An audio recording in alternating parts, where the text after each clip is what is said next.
Hello, everyone. Welcome to this Centre for Global Development event on priorities for the care of critically ill patients with COVID, lessons from Tanzania and Kenya. I'm Peter Baker. I'm a public health specialist, policy fellow at Centre for Global Development and assistant director of our health program here at CGD. I'm very excited to be sharing this event. It comes at a really critical and opportune time when the world is facing the possibility or probability of further Omicron waves of COVID and pressures on health systems.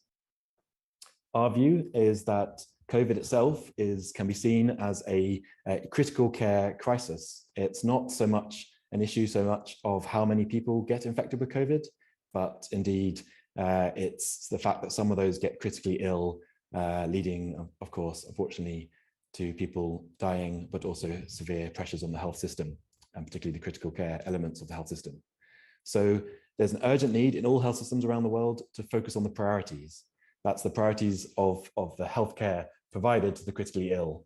And with Omicron wave about to appear, presumably in most countries, there is an urgent need to work out what are the priorities for scale up and what is possible to scale up in a short time.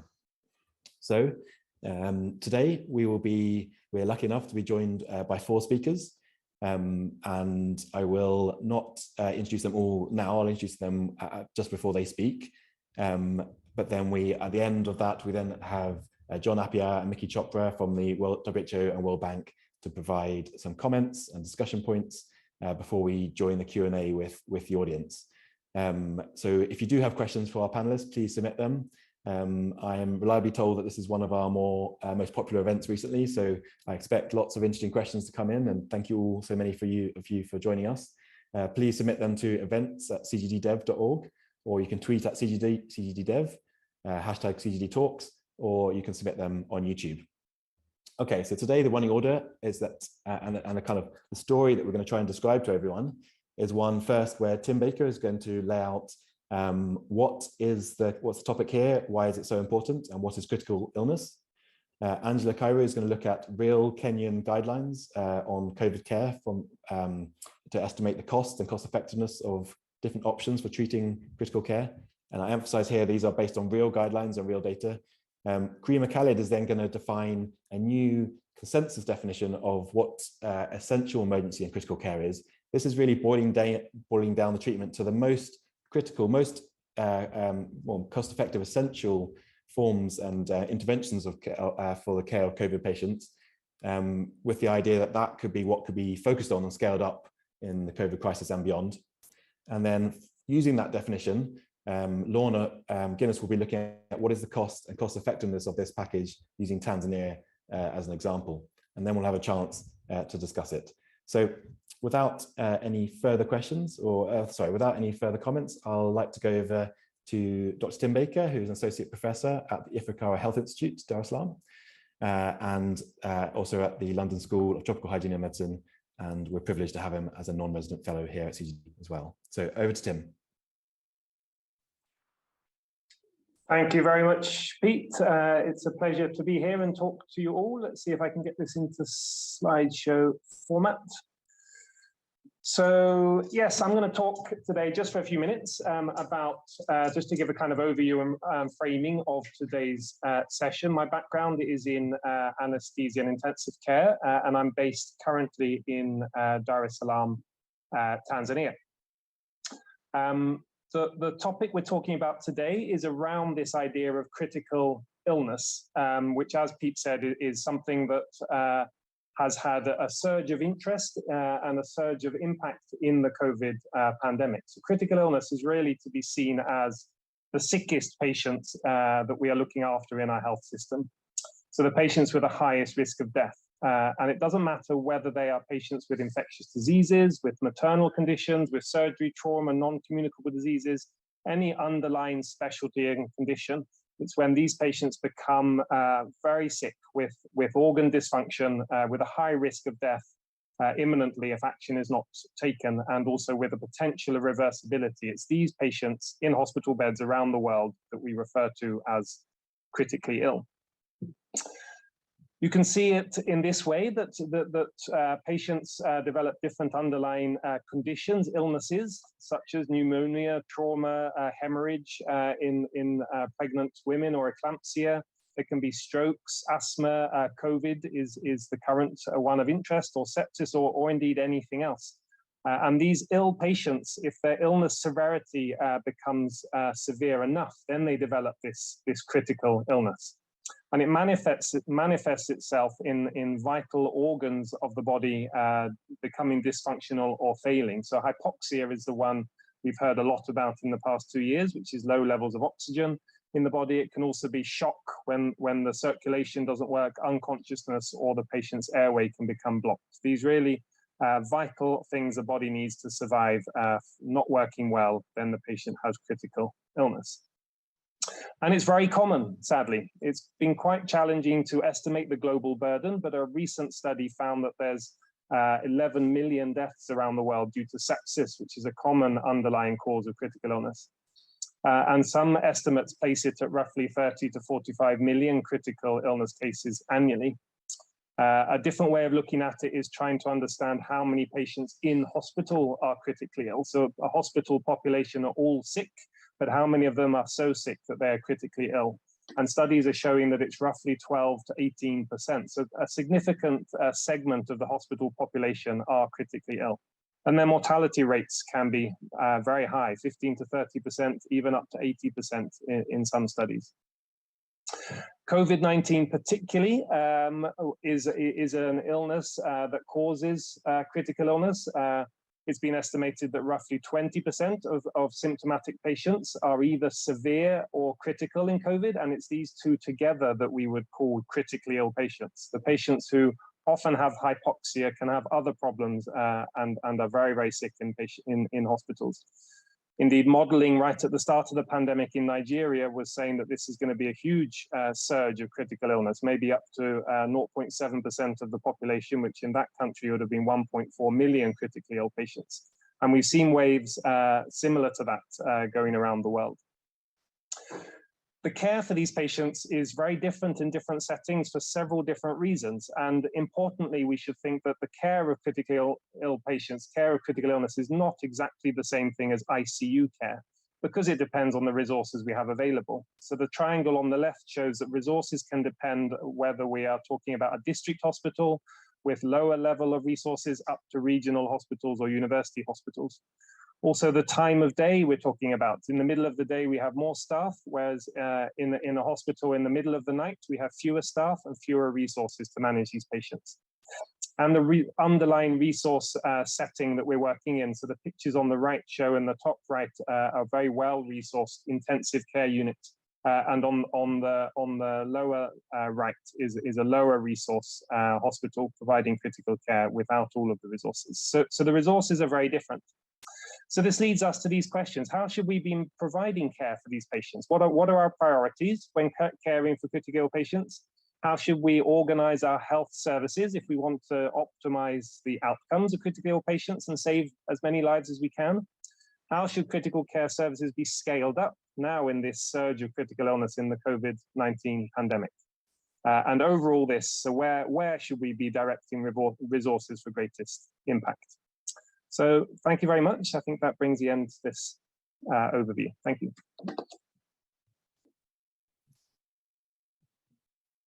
Thanks, Tim. Yes, it's a good introduction. Thank you very much. It continues to fascinate me how we've all been trained to think in terms of disease-specific illnesses and how you treat different individual infectious diseases and non-communicable diseases, but actually many end up in a similar common pathway of being critically ill and needing critical care, and that not enough thought has been given to how to improve that and what the cost-effective ways of improving it are. And I hope this today event contributes somewhat to that. Okay, so then over to you, Angela. Angela Cairo is a research officer at KEMRI-Wellcome Trust, and we'll be discussing the cost and cost-effectiveness of the clinical guidelines in Kenya.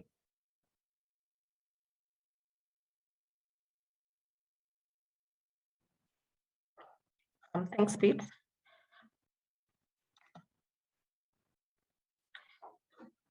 So I'll just quickly talk about a project that we've been working on over the past 1 year, which looks at the cost effectiveness of essential care versus advanced critical care for COVID-19 patients in Kenya. Just a brief background is that as of May 2021, Kenya had a total of around 254 infections and around 5,300 deaths resulting from COVID. And we recognize that case management of infected patients is one of the key interventions in response to COVID. And basically, COVID-19 patients are classified into 4 clinical severities. So that's 1, asymptomatic, mild or moderate, severe, and critical. Based on the Kenyan clinical management guidelines, severe and critical COVID-19 patients do require hospitalization for provision of essential care and advanced critical care, respectively. So just a brief description of what essential care entails. So that would generally be care that's provided within general hospital wards, comprising of the management of the signs and symptoms associated with COVID-19. And this will include oxygen support. For advanced critical care, that would be the care that's provided within intensive care units and may involve mechanical ventilation, management of any complications that may arise. And these may include, as an example, septic shock, multi-organ failure, acute respiratory distress, amongst others. So an assessment that was done in 2020 by Barasa et al. Found that the capacity that we have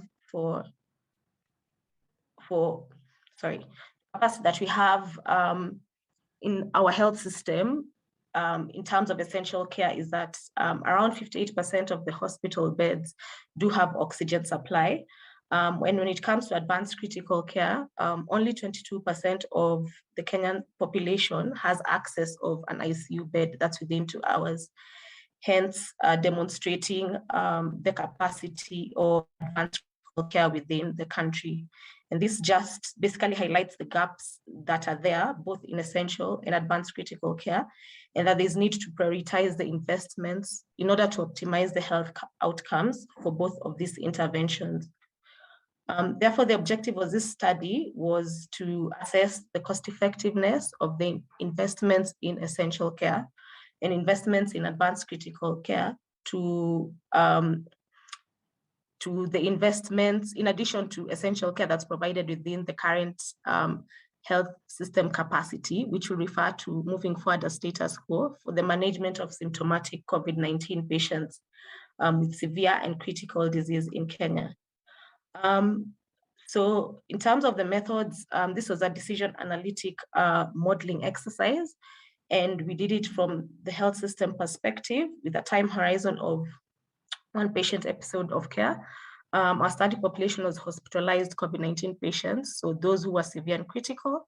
We mainly collected data from secondary sources, so literature reviews, national reports, Ministry of Health guidelines, and analyzed the data within the software known as Triage Pro Healthcare version 2020. So for the model, the costing, we obtained costs from a recent costing exercise that examined the unit costs of COVID-19 case management in Kenya by Barasa et al. 2021. These costs were, from a health provider's perspective, time horizon of 1 patient episode of care. Our study sites were 3 COVID treatment centers, and mainly from secondary sources of data, and we analyzed the data in MS Excel, and the costs are presented in US dollars 2020.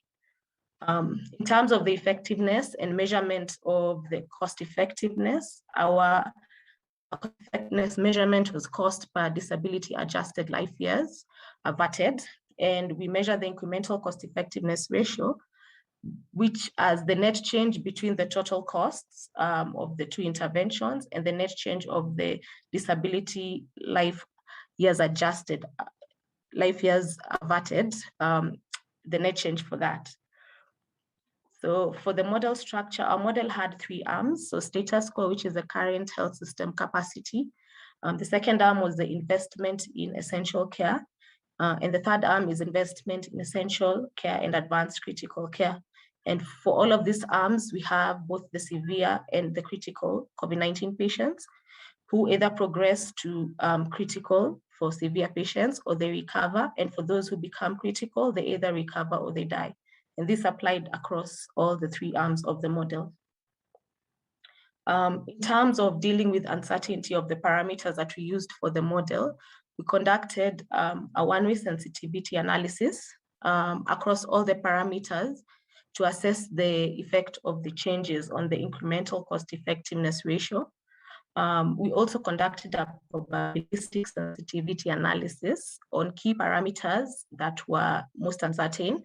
So mostly the per day costs for severe and critical patients, the outcome measure, which was the disability adjusted life years, the length of stay for both types of patients, and the transition probabilities.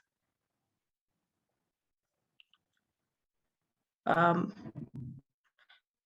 just quickly onto the results that we obtained from the modeling. Incremental cost effectiveness was measured as the incremental costs between the essential care versus the essential care plus advanced critical care, badly averted. So a cost-effective strategy would be one that the amount is less than the cost-effectiveness threshold. So the cost-effectiveness threshold that we used for this study is $908.25. So looking at the 2 interventions, we found that we got an ISA of $1,378.21, meaning that this is higher than the threshold that we applied for this study. Therefore, it means that the essential care and advanced critical care is not a cost-effective strategy. But quickly looking at the results, the essential care was the least costly and substantially effective based on the total DALYs. The status quo was the second most,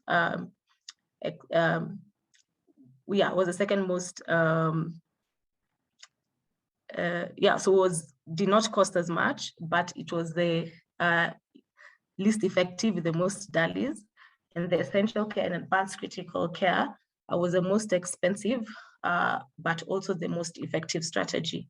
However, based on the cost effectiveness threshold, it was not considered a cost-effective strategy. Through the sensitivity analysis that we carried out, we found that the parameters with the largest effect on the ISA were the probability of critical COVID-19 patients who progress to death if they do receive care, the length of stay for critical COVID-19 patients, the cost per day for advanced critical care, and the years of life lost. So these were the parameters that had the largest effect on the ISA. This is just a diagrammatic representation of the previous table. And in addition to that, we found that the probability of the essential care plus advanced critical care being the most cost-effective is only 22% when we use a threshold of $908.25. So just to quickly interpret the results, our results suggest that prioritizing investments in filling in capacity gaps for essential care before filling in those for advanced critical care would be a more cost-effective strategy. However, we do acknowledge that priority setting for health interventions generally requires decision-making approaches which consider value or other ethical principles, in addition to the quantitative findings that we do find. And it's also important to ensure that the fair allocation of resources is done within a multi-value ethical framework, which would then maximize the benefits across all the types of patients who would need resources.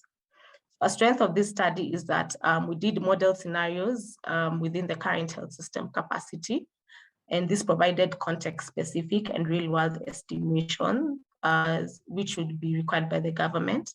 But we are limited by the fact that the data that we used for the parameters was mainly reliant on the literature that was available globally, but also within the country. Therefore, we had to be flexible when modeling. But also for the model, we assume that COVID-19 is an acute condition. However, we do recognize that there's emerging evidence and there is long COVID.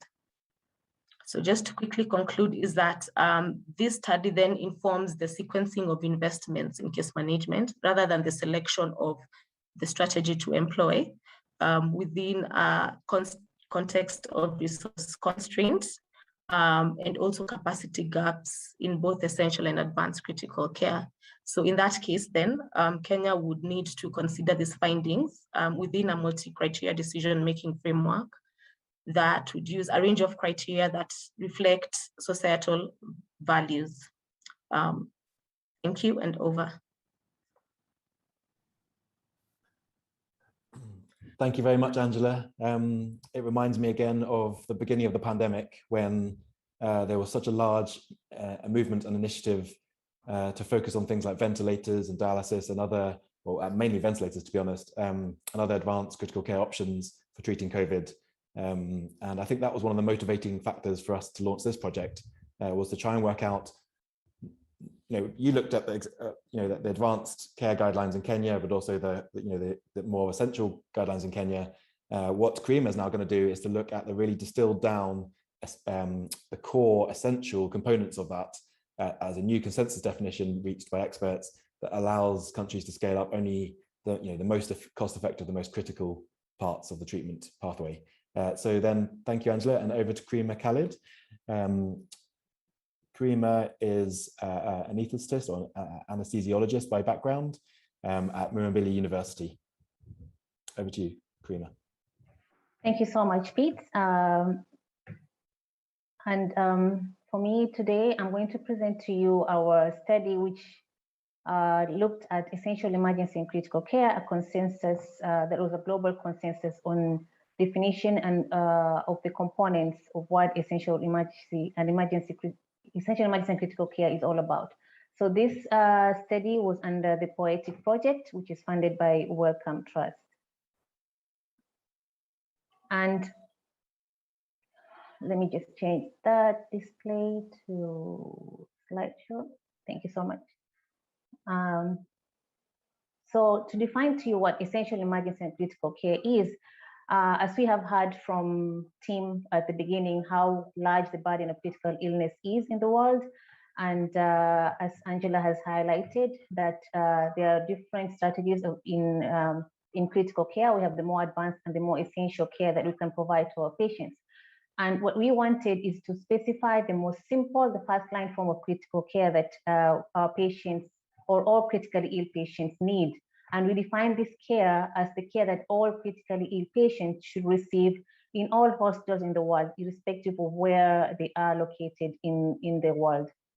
And this is more of a concept and a system innovation. And it is the most basic care required in taking care of critically ill patients. And the concept is universal. So it cuts across all kinds of patients, irrespective of their diagnosis and irrespective of where they are located in a facility. And it supports their vital organs as they await more definitive care and their diagnostic care and more definitive care. So in itself, essential emergency and critical care does not include any definitive care. So to introduce this concept more better to you, we look at the relationship between the complexity of emergency and critical care and its location in hospitals. So we can see that patients who are critically ill can present anywhere in a hospital. So from the emergency unit to the operating theater, ICU, and in the wards. And all these patients will require some type of care to keep their vitals functional. And we define this care as the essential emergency and critical care. And as we go higher to more advanced care, some of the patients will be able to survive and do well just by receiving essential emergency and critical care, but some of them will need more advanced critical care, and these are fewer number of patients. And just to emphasize to you that even if they require the more advanced care, they still need the essential emergency care to be in place as they also receiving the advanced type of care that is given to them, as you can see here in this diagram. So to conceptualize the essential emergency critical care, we use this framework, as you can see here. So to explain this to you, I will just show you what we want as for everyone. That's the outcome that we want is survival of the critically ill patients. And for them to be able to survive, we need to stabilize them and make sure that they are able to survive. So to do that, we need to give them effective coverage of essential emergency and critical care. So for the patient to get essential emergency and critical care effectively, we need to be able to identify them and give them the care that is needed. And for us to be able to identify them and give them the care, that means our hospitals have to be ready to do so. So for example, for a patient who comes to a hospital and is having difficulty in breathing, so we need to be able to have resources in the hospital to identify that what the problem is, and maybe we'll need a pulse oximeter and the staff who are able to identify that problem. And those people, the staff that are there, need to know the clinical processes that they need to take to provide to this, to be able to identify that if this patient is hypoxic, they need the knowledge and the guidelines to do so. And if they find that the patient, let's say, has a saturation of 55, that means the patient is hypoxic, and now they need to be given care. So the hospital has to be ready to provide care for this patient. For example, they need oxygen and they need the consumables that are needed for them to be able to provide oxygen to the patient. And they also need to know how to do this. So the clinical processes need to be in place for them to be able to provide the care and give the effective coverage and get the patient stable. So we aimed through this study to define the contents of EECC, which has not been previously specified. And we aim to specify the clinical processes and the hospital readiness requirements for the facility to be able to provide the clinical processes. And we chose the method as the broad consensus of global experts through a Delphi process. So this process had 3 phases. In the first phase, we generated the consensus using an online 3-round modified Delphi process, which included 269 clinical experts, mainly with experience in low income settings, and we had expertise from the middle income and high income settings. And they had clinical expertise from emergency care, intensive care, internal medicine, surgery, pediatrics, obstetric, and the like. And in the phase 2, once we had done the 3 rounds, we adapted the outputs from the Delphi into a coherent, user-friendly, and feasible package of clinical processes. And once we had defined the clinical processes, now we needed to define the hospital requirements, and we did the phase 3, whereby we developed the requirements for the hospitals to be ready to provide the care that is needed. So in total, we came up with 40 clinical processes through this Delphi process. And these included things like oxygen treatment, insertion of nasopharyngeal airway, taking vitals, and the like. And the items that did not reach consensus are like a blood transfusion, and we did not include items like high flow nasal oxygen, renal replacement, and the like.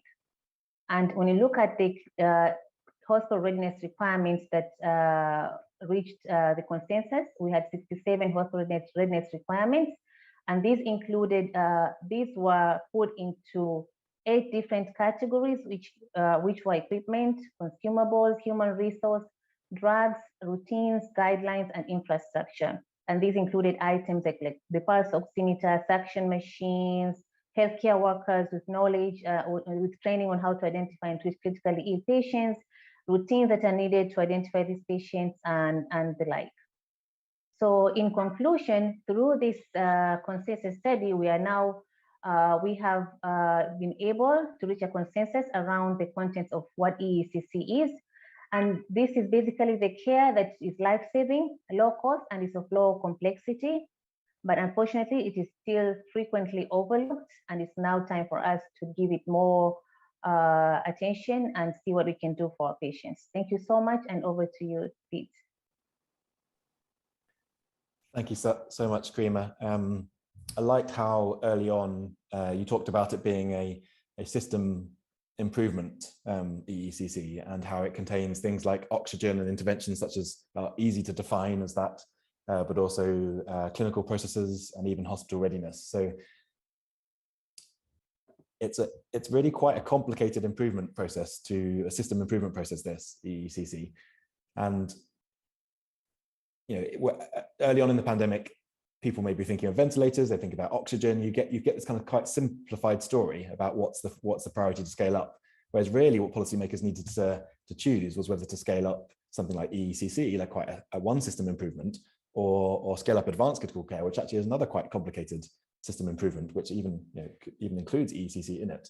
So that's a very challenging policy problem, but actually it's even more challenging in terms of how you address the cost effectiveness of that, which is what Lorna is going to get onto now, which is looking at the kind of costs and cost effectiveness, which is exactly the right question. This is exactly the right solution or evidence the policymakers need to tackle that difficult policy question of, do I scale up the essential services, or do I scale up the advanced and high impact, high tech services?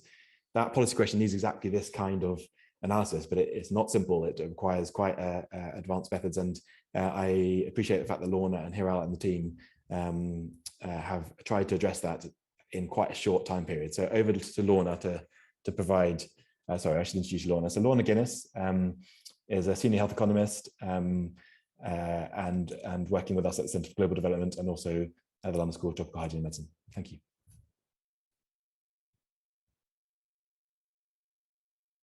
Forgotten to unmute myself. Hello everyone. It's a great opportunity to be here and present this work that we've been looking at for the last year now as part of the POETIC project. So the same program of work that Karima has been talking about.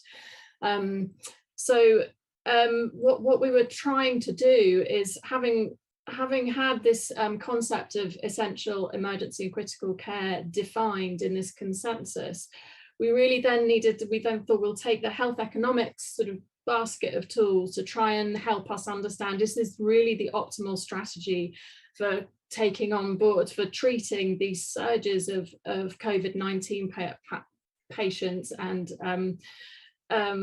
successfully, particularly in low resource settings. So I'm going to talk about that today. And you can hopefully understand some of the challenges we faced and get a look at some preliminary, as well, the first results that we've got out of this work. So exciting. Now let's see if I can, there we go. So just to review a few things in order for us to understand the cost effectiveness analysis a little bit better. So just to go over what critical care is that it's the care given to critically ill patients. And one of the key things that has shaped our analysis is that it's distinct from the specific definitive treatments for the underlying condition. So it's very much focusing on what we're doing to support the organs, to prevent in the critical illness care. The other thing I wanted to talk about also as a background was that there is a serious lack of data on costs in the area of critical care, particularly in low resource settings. There are several reasons for this, one of which is that usually if you see any costs of critical care, it's integrated into the costing of the treatment of a specific condition and is not separated out. It's just assumed to be integrated within that costing. The other thing is that critical illness is extremely heterogeneous, and that means that the care for critical illness is heterogeneous, and that makes costing extremely challenging and very costly.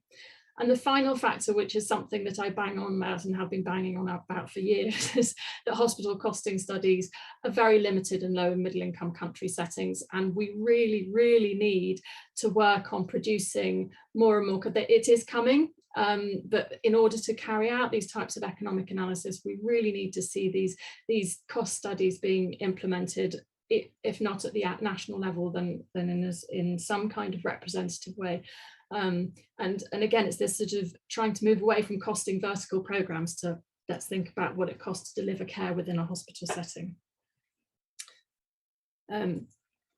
Okay, so back to the main aims and objectives. So we wanted to look at the costs of EECC, and specifically and the cost effectiveness of EECC relative to this more advanced type of critical care that has been sort of held the attention of the world.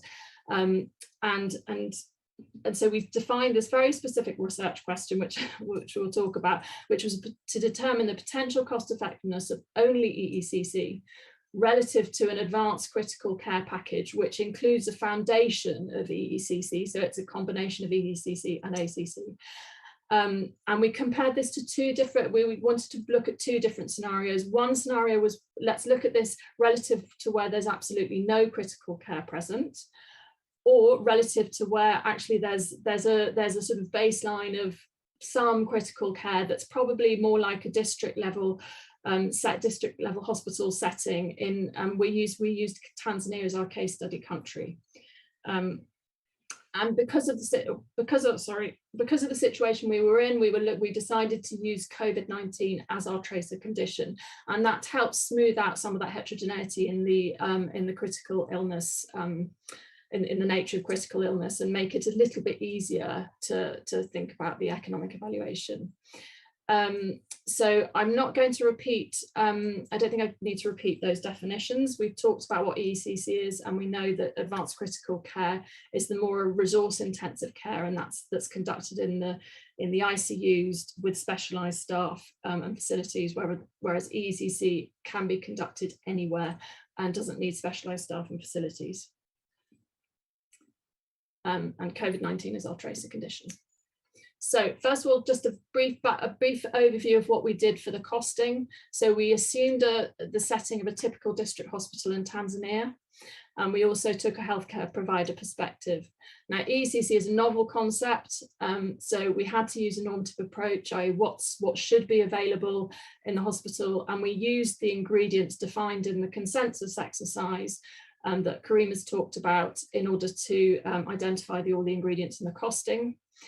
And we took an incremental approach. So we've assumed that the patient has been provided with all the definitive care for their condition. So that might be sort of anti-malarial treatments or antibiotics for sepsis shock, and then the care is being provided in a hospital bed, the facility is clean and running water is available. So there's some basic care principles in place already, as well as the definitive care. We then needed to quantify the resource use for those patients, and we used COVID-19 as our tracer condition. And we looked at 3 different categories of patients that in line with the WHO definitions of moderate and severe and critical COVID-19 patients. And we did so using clinical expertise. And where possible, we used local Tanzanian prices. The prices weren't universally available, so we had to look elsewhere in some cases. So that was the costing. For the cost effectiveness analysis, we used a Markov model in this case, and we used a sort of a hypothetical cohort of patients who have a COVID-19 diagnosis, and they're hospitalized with a critical illness, either severe or critical according to the WHO guidelines. And then we have the 4 states, Markov states within the model: severe, critical, death, or improved. And the patients could move between these states with EECC and ACC acting in the places that you can see on the diagram. I'm not sure if you can see my cursor. Pete, can you see my cursor? Yes, Lorna, see it. Thank you. So this is where the EECC can act between severe and critical, between the states of severe and critical in both directions, and ACC acts on the movement from critical to death. So in order to parameterize that model, we had to go and look at for data, which was difficult, and we got it from the literature, and we got it from the costing study. And key was understanding the effectiveness of EECC and ACC. And because of the total lack of data that we could find, we, for the question that we were asking, we convened something called a nominal group and we had a consensus-based exercise in which we came to a consensus about the effectiveness of the two interventions. We then used, because of all the uncertainty and actually the wide ranges that were being produced, we then used probabilistic methods to generate the ranges for the cost effectiveness. And as far as possible, in that way, have accounted for the uncertainty in the data to come to some kind of estimate of what the cost effectiveness of these two, of the EECC is. So results, very exciting. This first slide gives you the results of the costing study. And we're here looking on the left-hand side, the two bars represent the costs of critical and severe patients, the average cost per patient day for advanced critical care. On the right-hand side, we've got the costs of EECC for critical, severe and moderate patients.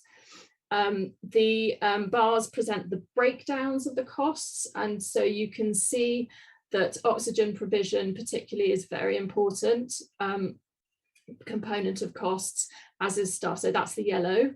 The blue is staffing costs. And then I think the other thing to note is that if we're talking about ACC, critically ill patients who are receiving ACC, the cost of pharmaceuticals becomes a much greater component of the cost. The red dots represent and the red axis on the right hand side give you the cost per patient day. So headline result, the cost per patient day for treating critical COVID-19 patients using ACC is 10 times that of EECC. So it's expensive. I think we all knew that. What we haven't, of course, accounted for in the costing is how effective this care is. So, and the next slide, we'll start to look at the results of the economic evaluation. The first thing I'm going to do is provide you with the basic ranges that were generated from our cost effectiveness from our economic evaluation model. And I'll just focus in on the comparator where we're comparing EECC to a situation where there's been no critical care. And you can see that the cost per DALY averted, so how much it costs to avert a disability adjusted life year, ranges, there's quite a large range, between $10 and $70. For ACC, that range is much larger, you can see. But and there are similar results for the district for when we compare ECC and ACC against district level critical care. But this isn't really the best way to look at the results. The best way to look at probabilistic results in health economics is to look at the cost effectiveness acceptability curves, which I'm presenting to you here. And here again, let's just focus in on the comparator the scenario where we're comparing EECC with no critical care. So that's on the left-hand side, and the blue. And what we're looking at here on these graphs is the probability that the intervention is cost effective relative to a threshold value that the government or society is willing to pay to avert a DALY. So the probability looking at the left-hand graph, the probability of the EECC being cost effective is 95% relative to this threshold. And the threshold we've chosen is a very conservative low threshold based on analysis done previously. Whereas the probability of ACC being cost effective is 22.3%. So, and again, when we make the comparison in the district level hospital care scenario, we get very similar results. So ECC is more cost effective than ACC. And then before I move on to lessons and conclusions, I just want to put this into context. So this graph here is taken directly from the Disease Control Priorities 3rd edition. It's a figure showing the most cost effective interventions with interventions costing less than $100 per daily averted. And these are ordered so that you can see, so preventive chemotherapy for I can't say on that, I shouldn't have chosen that one, can't say that word, on psoriasis, is the most cost effective. Moving up to sort of rural trauma hospital, things get less cost effective, but these are all still very much the most cost effective interventions identified by the DCP3. And so EECC falls right down in the lower range of these interventions, which is very encouraging for, and I think supports the translatable lessons that I'm going to move on to now. So in conclusion, from our work, I think we can say that ECC is a very low cost solution for providing critical illness care in any setting. And that investing in EECC in low resource settings where there's little or no critical care currently delivered is a highly cost effective intervention and should be prioritised. But I think another really important thing to note is that our analysis was focused on COVID-19. And we've got big surges likely to be coming up. So we really need to think about prioritising before those surges. But we also, well, as we face those surges, but also we need to think about the fact that the benefits go beyond COVID-19. And there's a lot of critical illness out there. And so there are likely to be many more benefits to be gained from investing in EECC. The other thing is we need to invest in the basics first. So investing in advanced critical care isn't necessarily wrong, but it's only worth it if the basics are in place first and it's affordable. All governments have limited budgets. And we also, just a final note is that we really desperately need better hospital cost and critical care data systems, as well as pragmatic trials to help inform these policy decisions and future research in informing these. So before I go, I just want to thank the team who've been involved in putting this, in developing this economic evaluation. But most of all, Hiral Shah, who's also on this call, who has been absolutely key in developing the economic evaluation model and deserves, why is his name not on this list? Oh, it's because he's a joint author with me, that's why. So yes, thank you everybody for your involvement. So shall I hand back to you, Pete? Yeah, thanks so much, Lorna, and thanks, Hiral. I think it's very impressive, actually, what the team have managed to get from a new definition of a new set of interventions, EECC, to a cost effectiveness result by now. So I guess first thing to say is, of course, this is our first look at results. We wanted to get the results out quickly to inform people, and we will be carrying out additional analysis beyond this before the write-up, and we look forward to sharing that with everyone. But the goal of this whole project was really about getting results out quickly, and so I'm very glad to be doing that today. Okay, so thank you to all the speakers. Can I remind people that they can provide questions, and I'm grateful if the IT team can share the Twitter handle and email address and so on, so that everyone could do that. We're now going to move up to the discussion section. So can I invite John Appiah, Consultant Pillar Lead at Case Management Therapeutics at the WHO, to provide some initial thoughts and comments and reflections from his perspective. Over to you, John.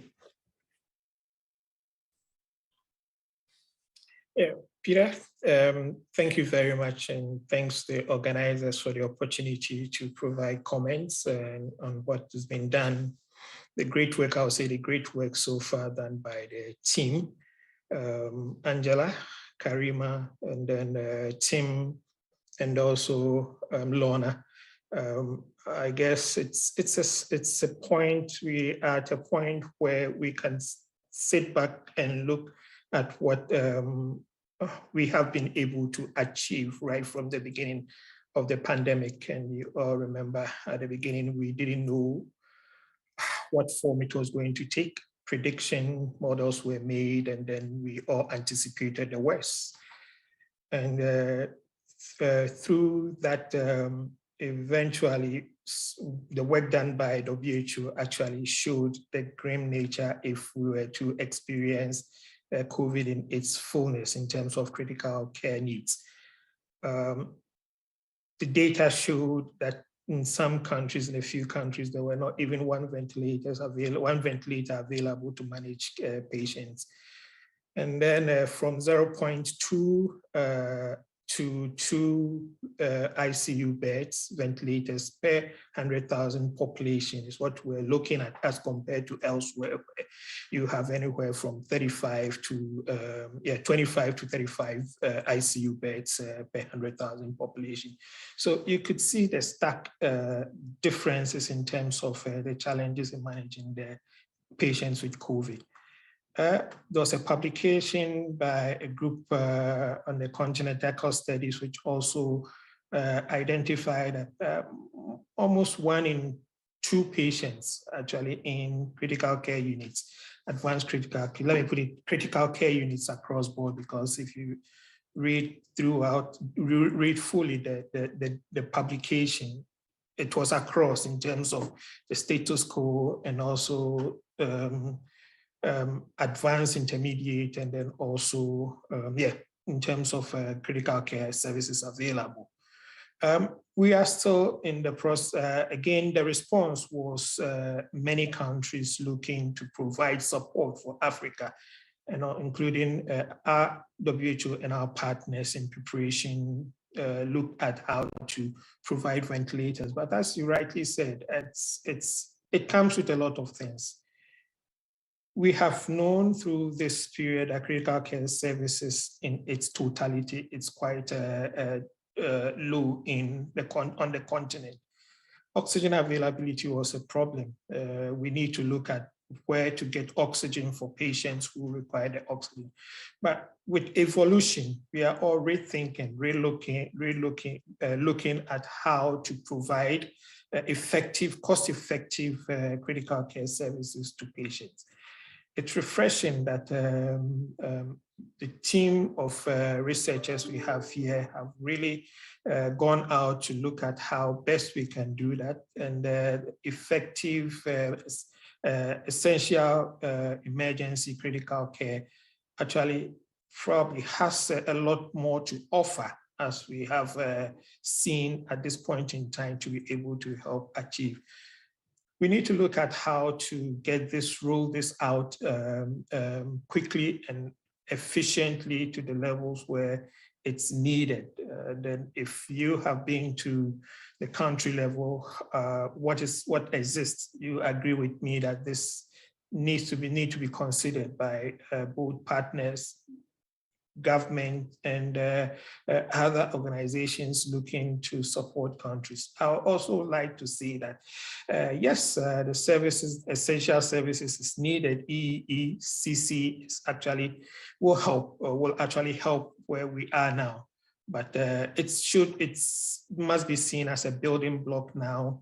Begin to look at the medium to long term, how to strengthen critical care services, bring it up to the level where everybody receives some care, all the necessary basic care they need, and then the advanced care as and when it's available. It's refreshing also to know the cost effectiveness across the continent. Patients who are critically ill actually pay from their own pocket. Most of them pay from their own pocket.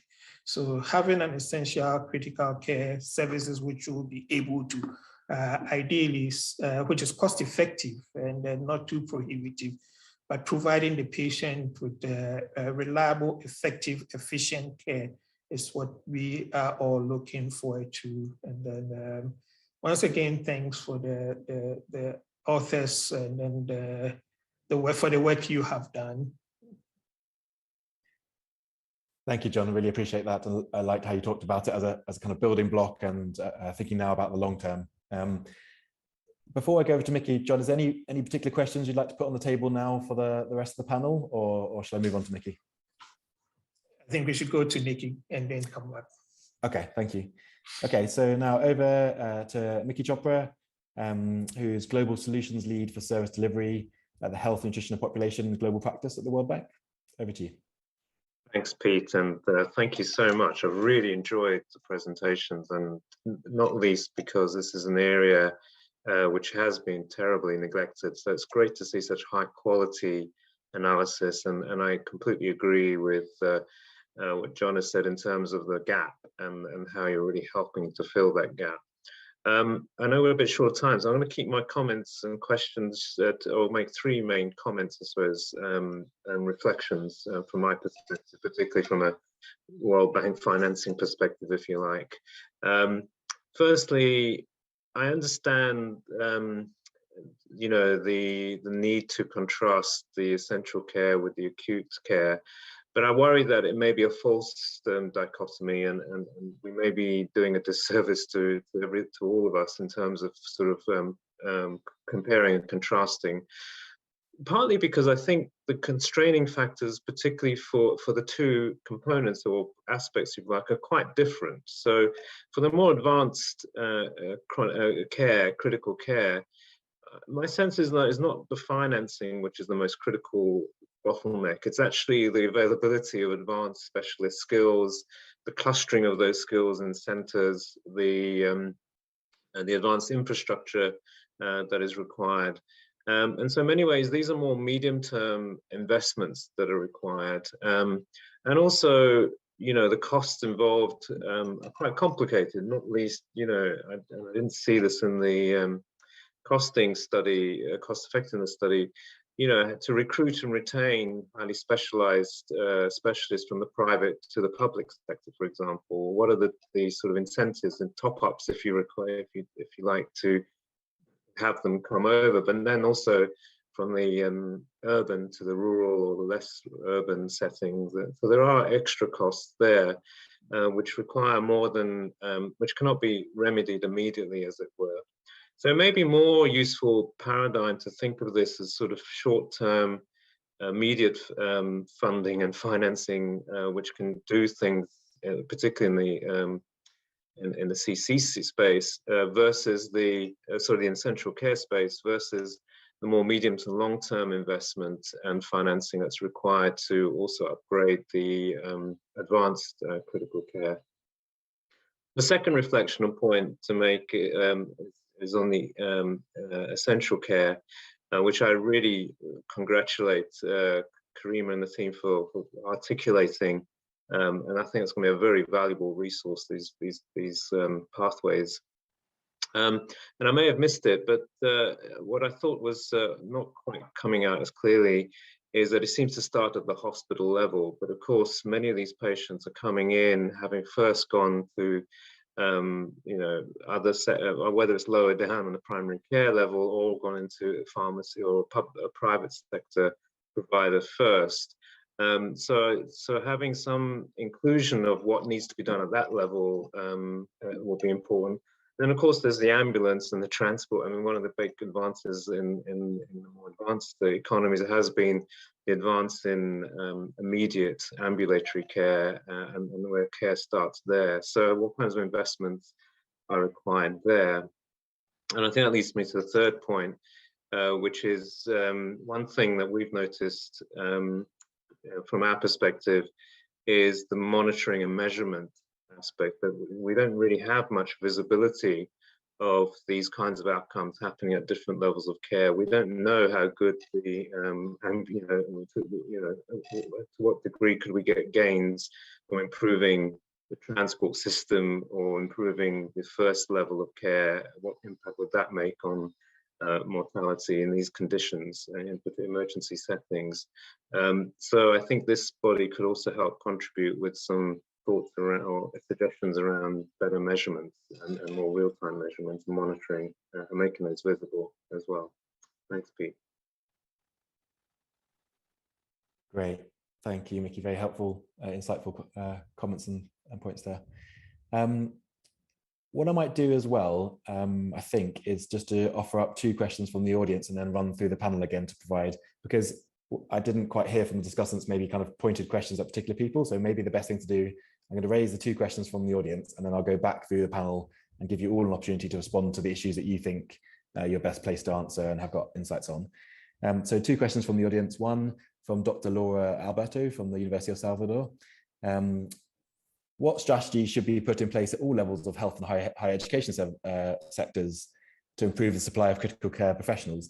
And of course, this sort of comes back to Mickey's first point, I guess, of what are the restrictions on scaling up EECC and AAC and advanced critical care?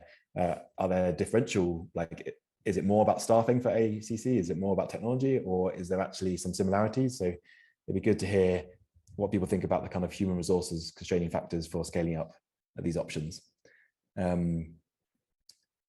She goes on to say we had shortages before the pandemic, and these have only got worse. So then the second one for Ijoma, and this is a bit more focused on Angela and a bit more technical. No worries, Angela, if there's not time to answer now, we may take this offline, but this is the question for you. She said, thanks for the presentation. Could you try and clarify how you established the efficacy and effectiveness of the alternatives you looked at in your modelling? How did you account for triaging decisions made by health practitioners and characteristics of patients that might have varied between the arms? Okay, so I'm going to work my way through the panel and you can select which part you would like to respond to. So Tim, is there an angle that you would like to come in on? Yeah, thanks, Pete, and thanks for the question. I think maybe just first one, just a comment on one of Mickey's questions about starting at the hospital level. I think it's a really good point, and I think there's potentially huge gains that can be got by getting ideas around the essential care out to the pre-hospital setting, so the ambulances, the dispensaries, the health centres. What we felt was, to begin this process, it was better to limit it to a hospital setting, because we know that even in hospitals where you would think resources are better and care is better, lots of these basic things in EECC are not being done. So we kind of see it as a stepwise thing to focus primarily on the hospitals, but absolutely work is needed on the pre-hospital setting. Just to move on to the question about human resources, I think it's a vital thing. I think it's something that can often be forgotten or neglected in lots of these discussions. So, for example, the discussion about the need for mechanical ventilation in the COVID pandemic was missing a whole big discussion around the enormous amount of well-trained human resources required to safely and effectively use mechanical ventilation. So in some ways, I think the human resource debate pushes the conversation towards the ideas in EECC as well, in that EECC is designed to be able to be done by all health workers. So it's a kind of task sharing idea, and can be done by lower levels, lower cadres, and that means that it can be done even in areas where we lack the numbers of specialists that we would require. So a vision I would have is not that we need to train an enormous amount of critical care specialists to provide EECC, but rather we train everybody working in acute healthcare to be able to manage the principles of EECC. We'll have a huge workforce able to provide the most essential care for critically ill patients. Over for me. Thanks, Tim. Angela? Thanks, Pete. So just to give a quick response, so the two interventions we looked at within the study was essential care, which we term as basically the general ward care that would be provided to severe COVID-19 patients. So that basically comprises the investigations that would be required for these patients. In addition to that, any medications and treatments that would be used to treat their signs and symptoms. And then that would also include oxygen, because these are the type of patients who'd be admitted due to their oxygen requirements. Then for advanced critical care, this is just basically the ICU care or intensive care units that's provided to critical care patients, but then now with specific items or investigations or medications that are specific for COVID-19. So now in terms of trying to determine the effectiveness of these interventions, at the point where we did this study, there was not a lot of data in terms of COVID-19 patients, because that was towards mid-2020 when things were still haphazard. So to now look at the effectiveness of these measures, we number one considered the study sites that we used in the study. So basically the data that we used was from the ongoing treatment, that was being given to patients in these COVID treatment centers. But when it came to now calculating the effectiveness measurements, whereby I had mentioned we use DALY, so disability adjusted life years, as our outcome measurement, we had a bit of difficulty trying to estimate the disability weight. So that's one of the components that we use now for the DALYs. So what we did is we sourced this from the data that was available globally. So for instance, for the severe COVID-19 patients, we sourced this disability weight from the Global Burden Disease Study, which is a database that has disability weights for different disease conditions. And for the severe patients, we assumed that the patients with severe lower respiratory tract infection would be similar to the severe COVID-19 patients. We were unable to get a disability weight for critical COVID-19 patients, but that we sourced from a different study that had been done by Hagsma et al., which had looked at critical care of patients, critically ill patients generally, where we were able to identify a disability weight for intensive care admission. So just to briefly answer the question is that we highly relied on the data that was available then, but also on the information that we collected within the COVID-19 treatment centers that we carried out the study. Thank you, and over. Thanks, Angela. If possible, would you mind sharing the link to the paper with Amanda as the co-host of the event, and then she can send it out to Ijoma and the watchers and the listeners, and they can have a look at the methods in more detail. Okay, I'll do that. Thanks. Thank you. Great. Karima, any of the points would you like to come back on? Well, thank you. I have a feeling that team has covered most of the things that I would have said. But mainly, maybe one more thing that I would like to add is that we also acknowledge the importance of advanced critical care for our patients.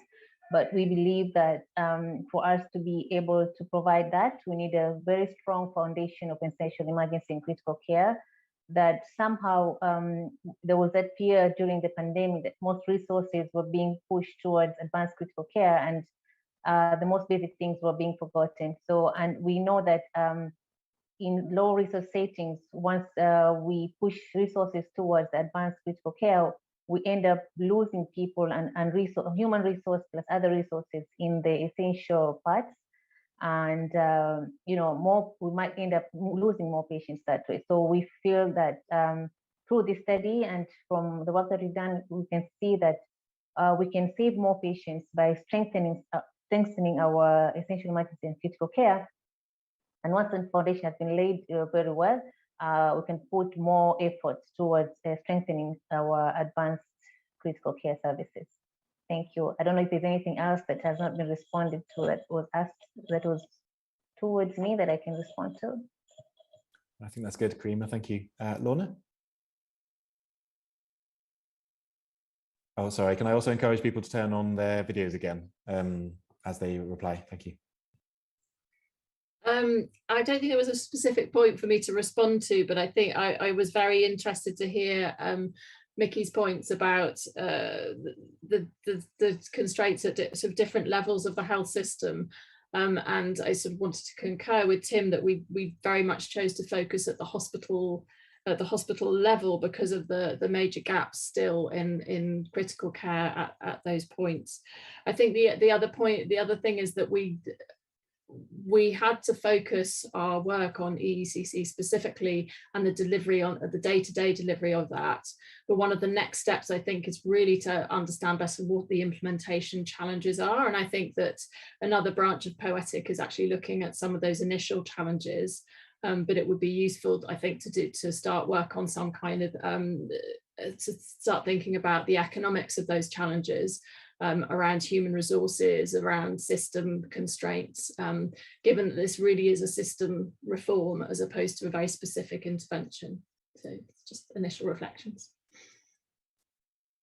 Great, thanks, Lorna. John, can I come back to you now to see if you've got any additional comments on what's been said or any other questions. Yeah, thank you. I was going to ask about the implementation, how to ensure that we can put this together at the level. I mean, I described a situation where we have varied level of critical care services in different countries in terms of ICU beds, even though it was less than that. But in filling the gap immediately, what are some of the processes? What are some of the things we need to do to ensure that we can help fill the gap? But again, I'll need to also, again, reemphasize the fact that this will help fill some of the gap, but we need to ensure that we build full capacity to support countries in order that they will be able to handle such, both basic, intermediate, and advanced critical care, provide these services as needed by all patients, and not also moving resources away from ensuring that the advanced critical care is also supported and built, because that's been the challenge in the past, focusing on only the low-hanging fruits, being able to deliver basic care, and neglecting critical care in totality. Yeah.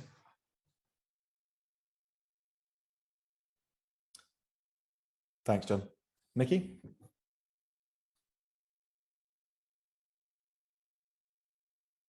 If you might be on mute if you're trying to speak, Mickey. Yeah, no, sorry.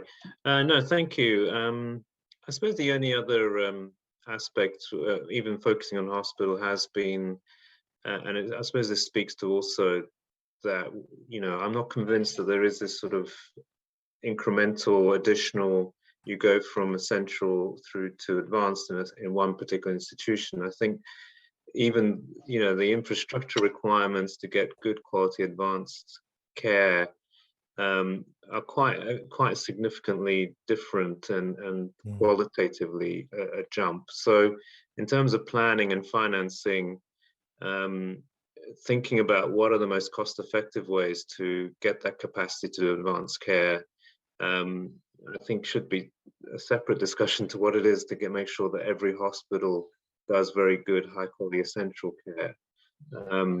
So, I know when we've been sort of talking to countries around the oxygen requirements, the issues around their, even the basic things around their circuit boards and electricity supplies, and the infrastructure for piping, there can be very different conversations depending on the level of care, level of the institution you're talking about. So, yeah, I just be careful. Just once again, so it's caution of comparing apples with apples and oranges and so forth.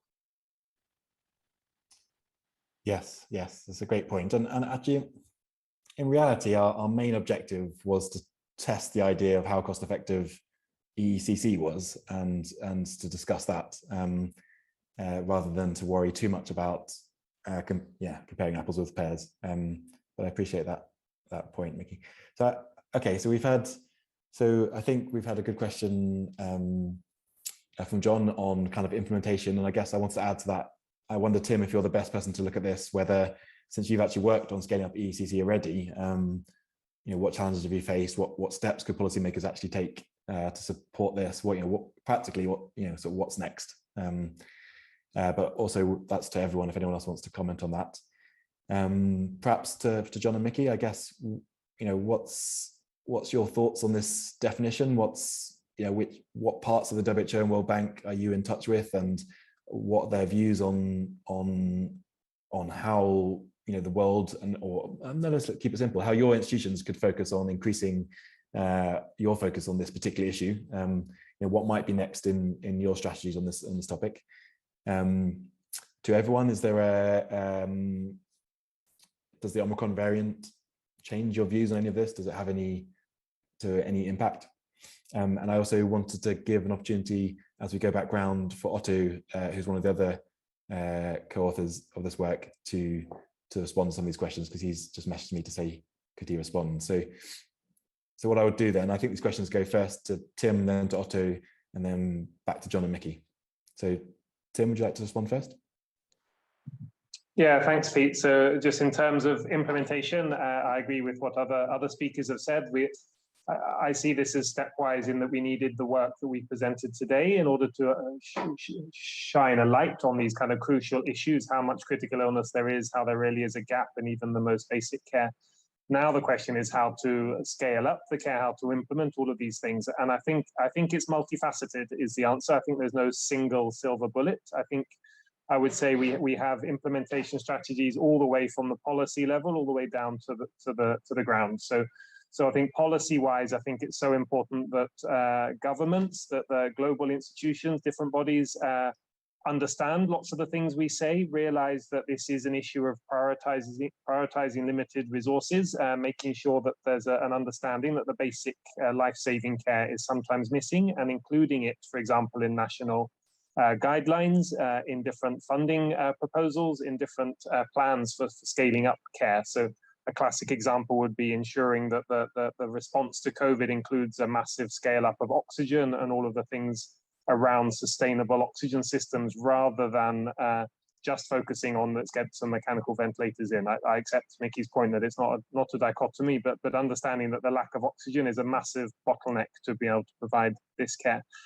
Then moving all the way down to hospital levels, hospitals need to reorganize their systems so that they have good systems for triage and identifying which patients are in the most urgent need for care. So having emergency departments, having emergency supplies always available rather than the patients needing to buy them from the local pharmacy and so on.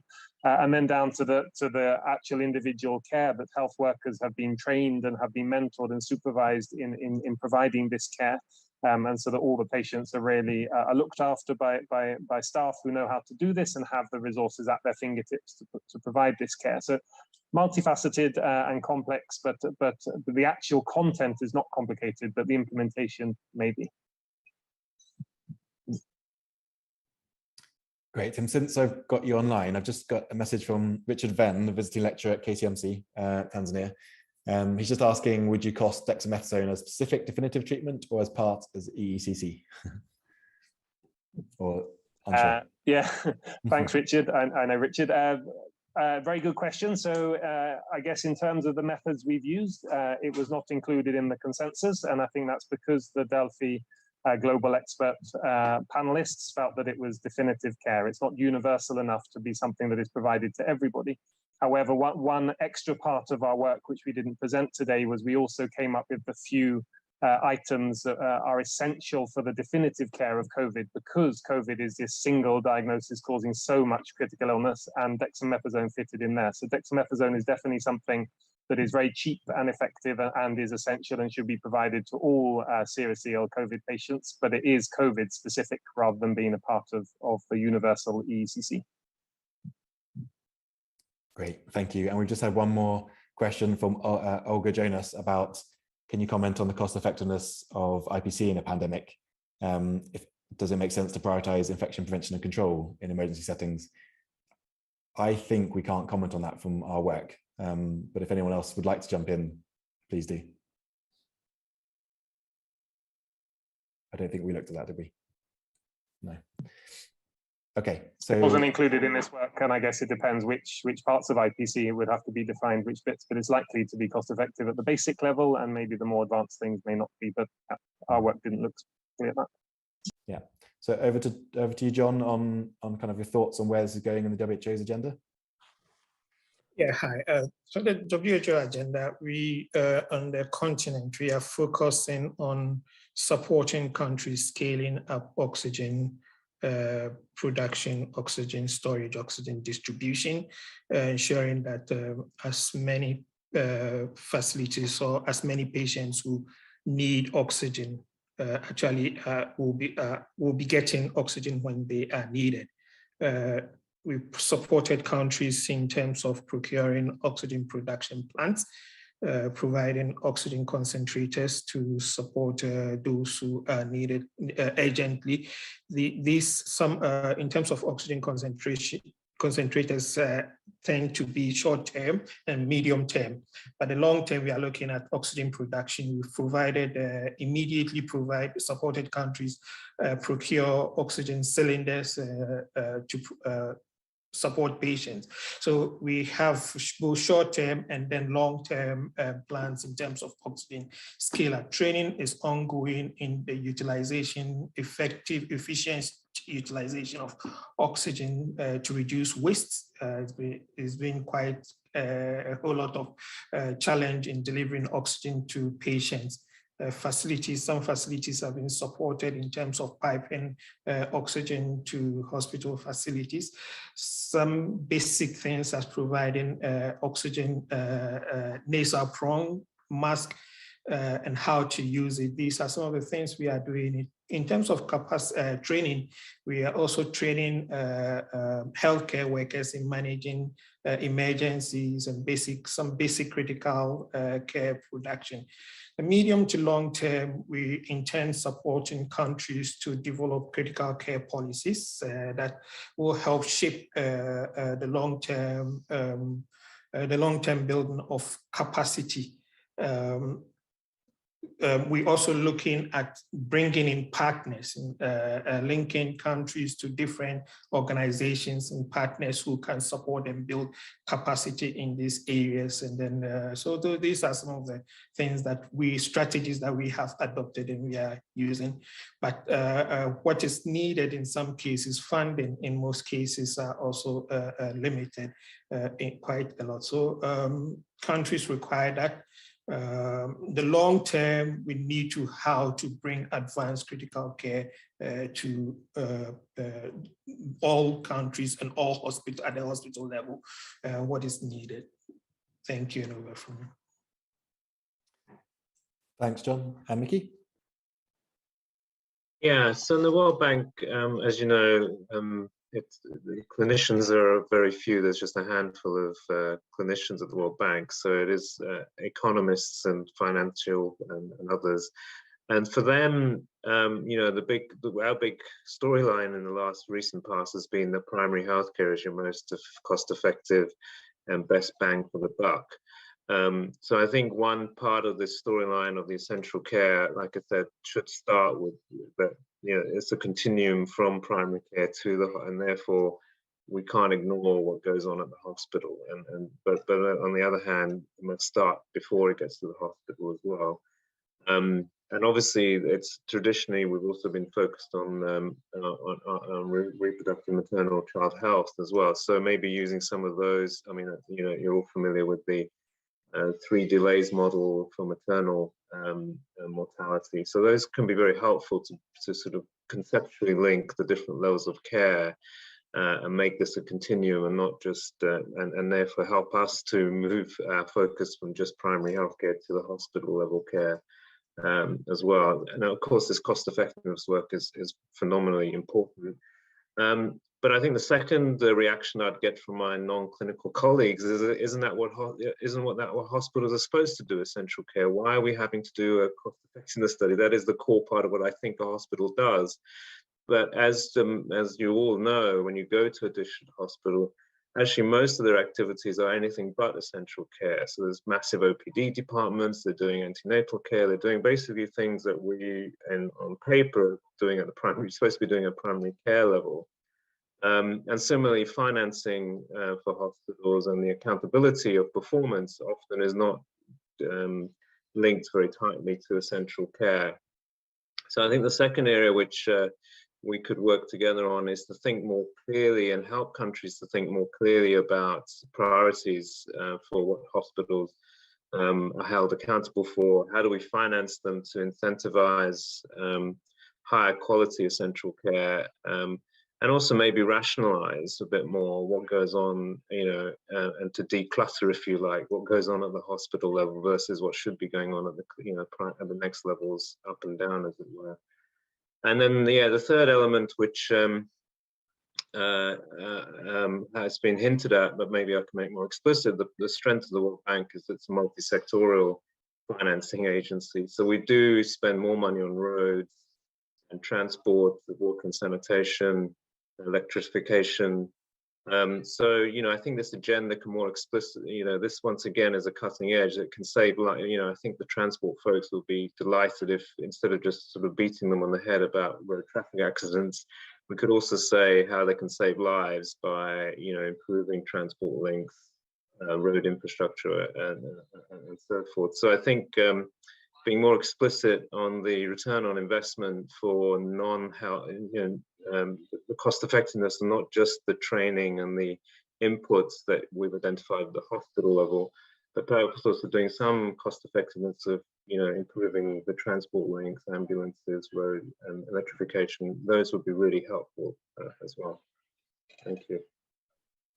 Gosh, just a simple ask there then, Mickey. No, it's a very good point. I totally agree. I forgot to come back to Otto. Sorry, I think Otto wanted to come back on a particular point. Can we bring him on? Hello, can you hear me? Yes, can hear you, but can't see you. Let's see, like this maybe. Still can't see you, but it doesn't matter. Go ahead and speak. Oh, yeah. Hi. Yeah. So I'm part of this ECC group based in Sweden, and I think I would like to make 2 points. I think very good to hear John talk about the oxygen, what's happening in the oxygen area at this moment. This is so important. It's a cornerstone of essential care, and I think this year has really made a big step forward. And I think it exemplifies also where those critically ill patients are. As you all might be aware, there are so many more patients that could be saved, whose lives could be saved with essential emergency and critical care than with the advanced. So for example, in oxygen, you might know you could need some days in hospital or some weeks with 5 liters of oxygen, and then you survive and you don't need these advanced critical care actions. And that's actually the scale up that is now have started also in low resource setting, and it's wonderful. So I think that's an important point when you talk about this, and it's also a common misunderstanding that this critical care is not limited to those who actually won't survive with essential care and need the advanced one. The most of one will survive with essential care. And there are also, besides oxygen, many other as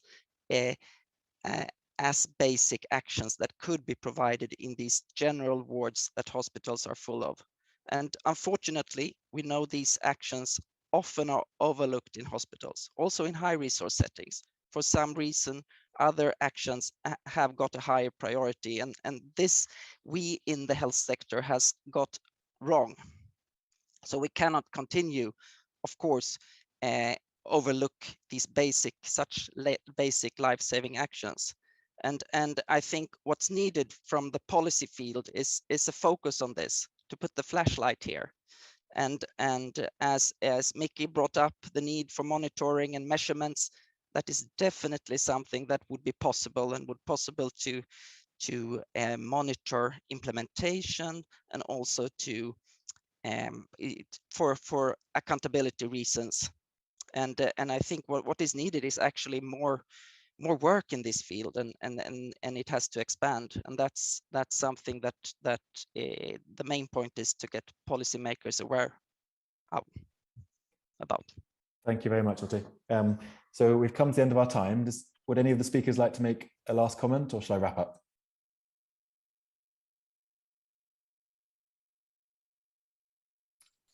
Just a big thank you. Yes. Yes, so thank you to all the speakers, and thank you to John and Mickey, our discussants. I think it's been a fascinating talk. We've heard about the challenges and need to scale up, or certainly the need for critical care in the COVID context, which may increase during Omicron. We've heard about the cost and cost effectiveness in the Kenyan context of existing guidelines. And we've heard about a novel and sort of simplified essential version of the critical care, of emergency and critical care, called EECC, which has reached consensus now amongst experts. And we've heard how, although we don't have excellent data, of course, because it's a new definition, we've heard how EECC is probably, and high probability, likely to be cheap and cost effective in almost all contexts. The test case we did was in Tanzania. And we've heard how there are, of course, still ongoing challenges around implementation, and around how one of the main constraints, of course, is around human resources, both for essential care and advanced care, and how that means that this is really a system improvement that needs to consider human resource constraints and training packages, as well as a simple scale up of resources. So thanks to the speakers, thanks to discussants, and thanks for everyone for joining. And can I just ask the speakers to stay on for a few more minutes to wrap up? But have a good day, everyone.